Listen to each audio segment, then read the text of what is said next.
I'm on a sabbatical from videos, as I like to say.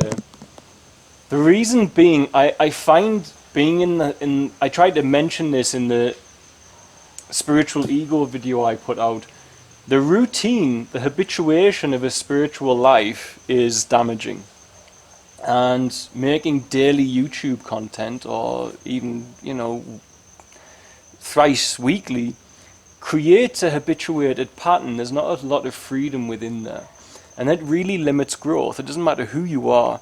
Any YouTuber, I guarantee this, any YouTuber you are watching who is churning out daily content, they might be at a really good level of growth, but they are limiting expansion. Anyone can get more growth out of life, that's a guarantee. But when you don't break those patterns, those automated conformist patterns that you have with inside your new spiritual ego in these topics, teaching or whatever it is you're doing, I think I feel for certain you limit growth, because upon releasing the internal, I don't know if it's different for me because of the responsibility I see in connection to that with the kids is quite a weight for a human being to have, and an unhealthy weight. But I don't know if that's the same if you're carrying a message for humanity. I don't know if the same weight is there. But my experience is undoubtedly that releasing that allows for growth.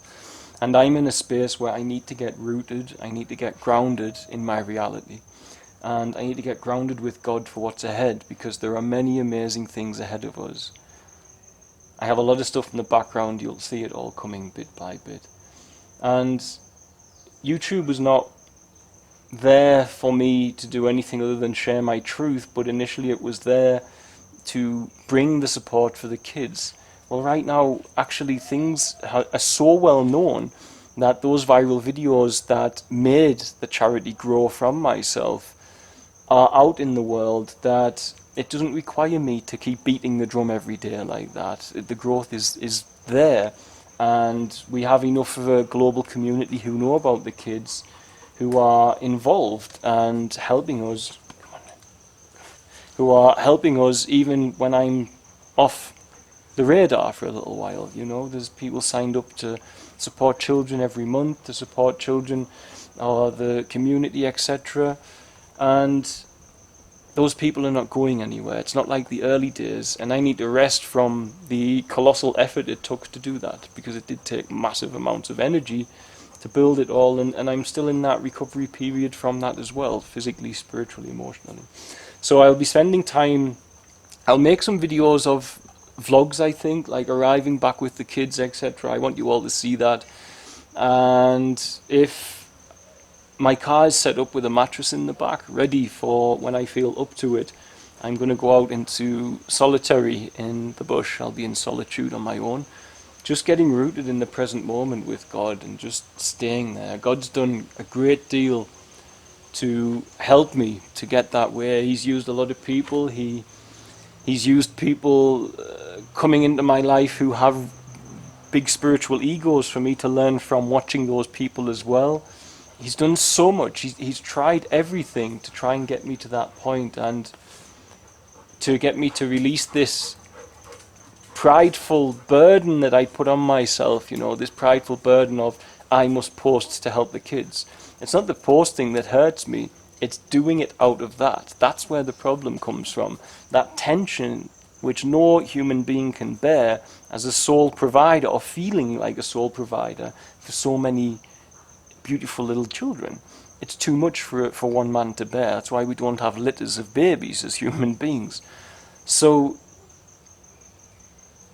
releasing that was the important thing, but it's so ready for me to go back in, as all patterns are when you don't release. And someone pointed out, am I reading, do I know Joe Dispenza? He has a great book, Breaking the Habit of Being Yourself, and yes, I have been reading Joe Dispenza.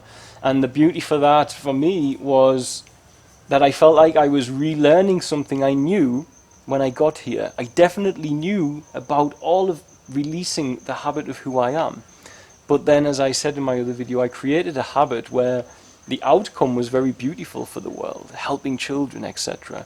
So I never saw that the habituated pattern could be just as dangerous as the extremely sinful one that I had, because it can cut you off and disconnect you from the present moment, because you wake up and you go into the habituated state. You go into the habit pattern. I've got to post a video.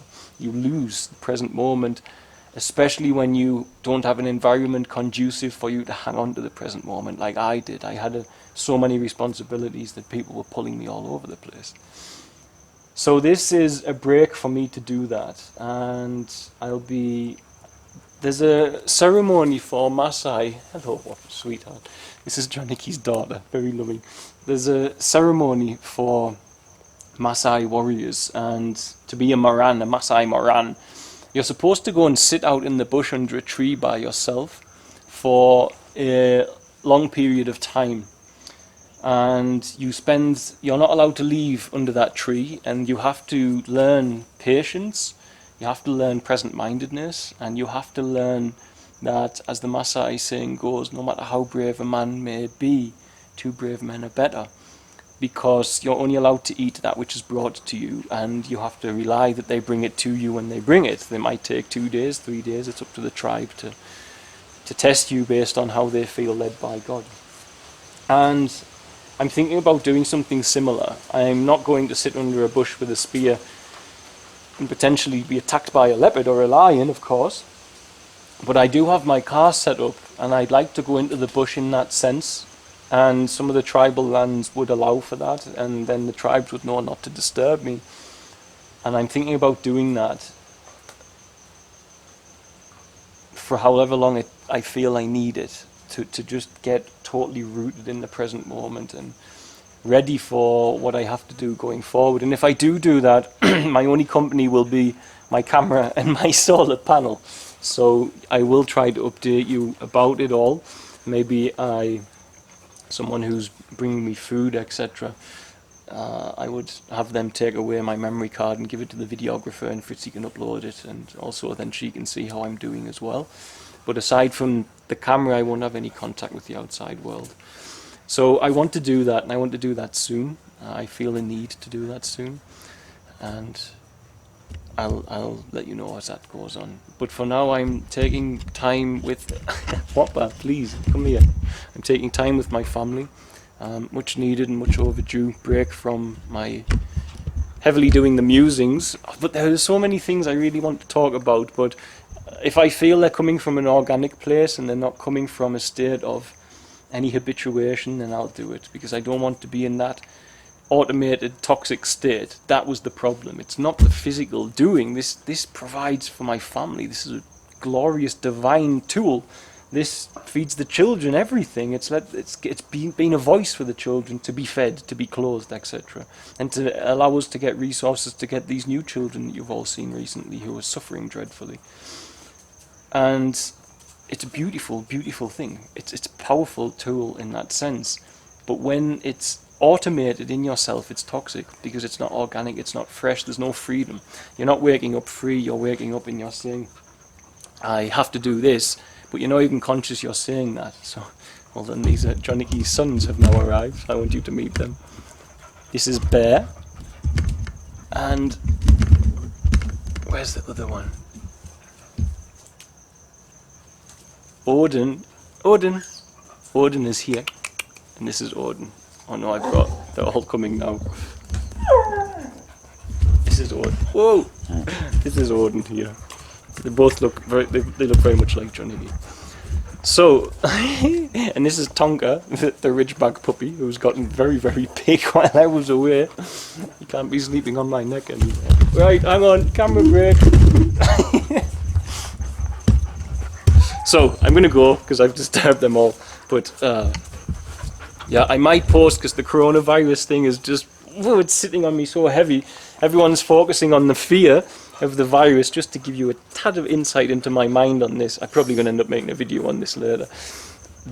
Everyone's afraid of the virus, but the real damage is that places like the USA are dependent on China's pharmaceutical industry for up to nearly 90+% of antibiotics, etc. They're dependent on China. The sanctions, the quarantines, you have to watch the economy. It's dangerous. Already prices are starting to climb up.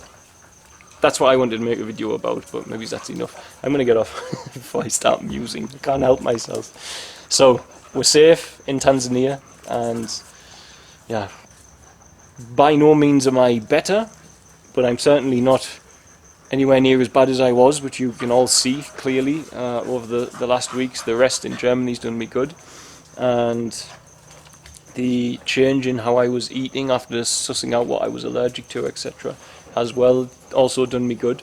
And I want to make a video about that when I come back into doing videos. That'll be the first thing that I start talking about, is my health journey and what I'm doing.